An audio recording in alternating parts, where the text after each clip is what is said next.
Hey everybody, welcome back. And if this is your first time visiting, I have a lot of videos on home improvement, DIY videos, how-tos, maybe some product tool reviews, things like that. A lot of great stuff that I'm sure you'll find interesting if you're a homeowner, because everything I'm going to talk about are likely things that you're going to need to do yourself. So I'd appreciate it if you would hit that subscribe button and bell notification icon so you get notified every time I release a new video. This particular video is a basic chainsaw sharpening video, or what not to do when it comes to chainsaw sharpening, and just one key tip that I think a lot of novice chainsaw users don't know when they start or then when they first get their first chainsaw. There are plenty of awesome chainsaw channels out there, by the way, and I might link to one or put one in the description below that I recommend you follow. I'm not a chainsaw expert, but I have been using a chainsaw at home for the past 30 years, and I used to cut and chop my own wood to heat my house with a wood stove, so I've had quite a bit of experience there. But I did realize over time that when it came to sharpening my chainsaw blade, that there was one key thing that I didn't know that was likely making it a little bit more difficult to keep the chain sharp. So I'm going to share that with you in this video. Okay, so let's just talk about a couple of different sharpeners that are out there, and this is the first and basic one. It's just a handheld sharpener, and it's just got a file basically with a guide attached to it. And essentially, all you're supposed to do with this is run it along the cutter, okay? And here, I'm not sure if you can see it, but they have some basic little markings and guides to help you with the angle. Let me see if you can catch that right there. See that line? Right? So if you were to, that line should measure up to, see if I can get this over here. That line would essentially line up with the direction of in which the saw blade is going, and that will tell you how you should be sharpening the blade here. Okay, so you follow that line down across the bar. It's parallel to the bar, and that's how you're supposed to cut. Okay, it's a very manual process, and this still works for many people. You just have to make sure you get the right size file for your tooth blades here, so that way it fits it's the right diameter. But that is a very common and an old school sharpener that many people use. So your next option, or another one, not your next one, but there are many options, is a Dremel with a chainsaw file or attachment to it. Okay, so again, you want to get the right size file here, and then this is a guide made for a chainsaw, and this thing screws onto the end, and you basically do the same thing. The difference is that it is rotating with the Dremel, and you see the little the gauge here, where you can figure out which angle it needs to be depending on which chain you have. All right, and you can follow that guide and go that way. This is a faster, I believe, more effective way of sharpening the saw than the old school file over here. However, it works quickly, so you can take a lot of the metal off really fast. If you're not careful and you don't have the right angle and you keep it on there too long, you could file off too much or potentially in the wrong direction.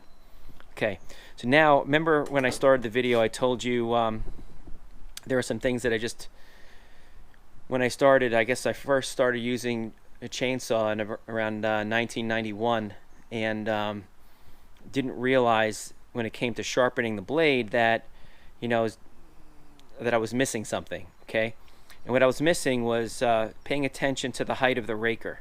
Okay, so here we have the cutter, and this is the raker, and basically what happens is this is basically a guide for the wood. It's to let the wood just kind of bounce off the top of this and just clip the top of the cutter, right? And the thing is as you sharpen the cutter down, the raker is still too tall at some point once you sharpen this back a bit, because you see this is on an angle. You see if I can show you this.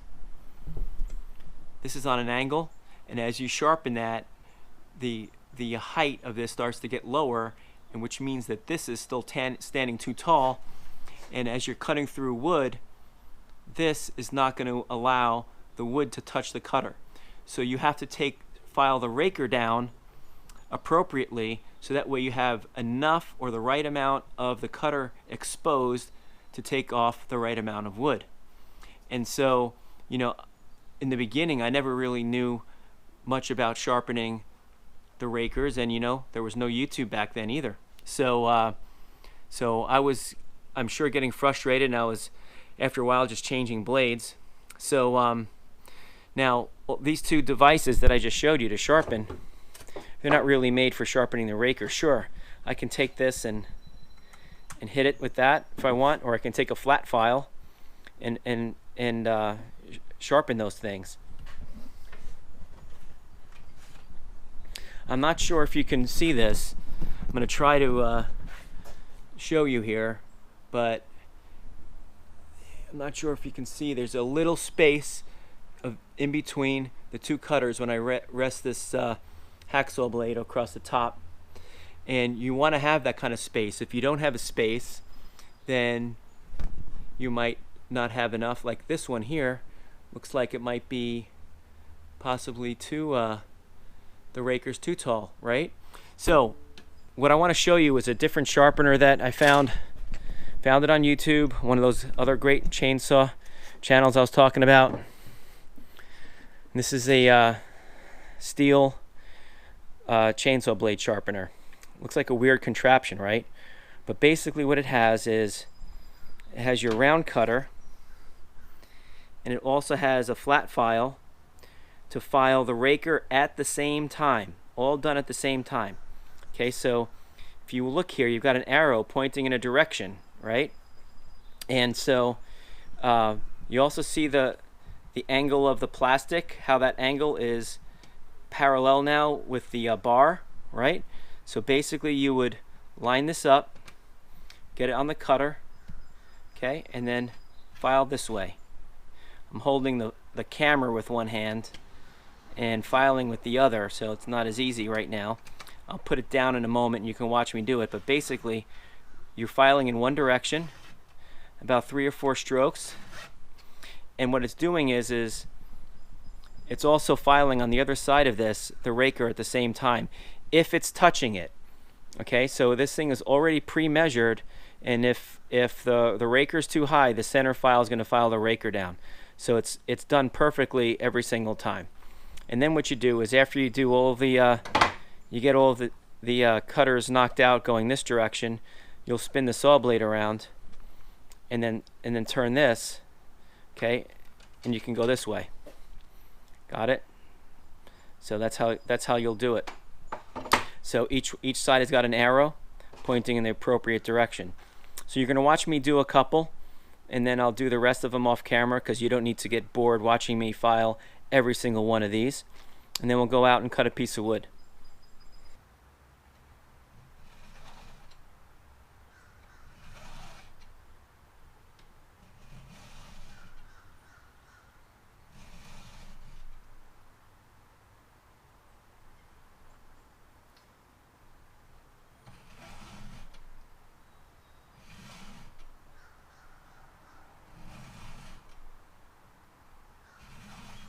I'm already seeing, you know, filings coming off here, so we know that it's working.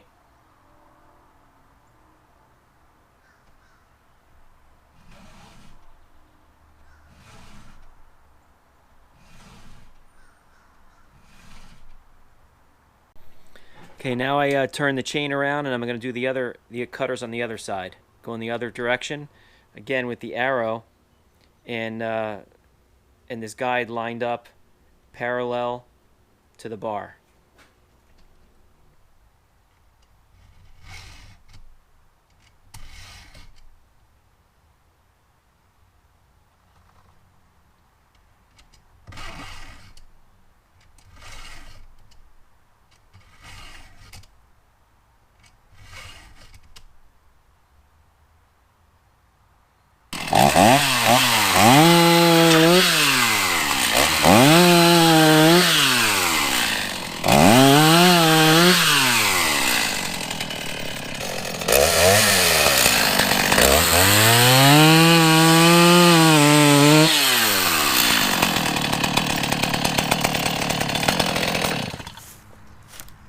can see that went through pretty quickly.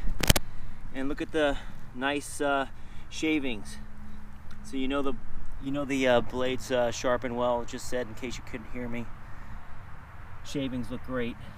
Nice big chunks. That's what you want. Okay, so you saw how easily that saw went through the wood, and look at the shavings. That's kind of what you're looking for, and it's coming out like that because the rakers were filed down the right way, and it's allowing those cutters to bite into the wood. Otherwise, you might be just seeing, you know, sawdust coming out. And if you see that, you know you got an issue, and the rakers might be too high. So again, that's something that I learned a while back, and for a long time I was sharpening my blades and they were getting sharp, but the rakers were not taken down. And this sharpener is awesome. I mean, it does both at the same time. It's perfect. I would highly recommend it. And you have to they sell this in a couple different sizes. You have to make sure that it fits your chain. So you have to you know, when you look this up, I'll put a link down below to the I think what my size is the .325. You take a look. I have one saw, it's a 3/8. This is .325, and I have the other one that's part of the combi system. The pruner is 3/8. You just have to make sure you buy the right size one, and you're good to go. You don't need the other sharpeners after you get this. It kind of makes it idiot proof. I was the idiot for a while. So again, I hope this video helped you, and if it did, please hit that like and subscribe button and check out my next video. Thanks.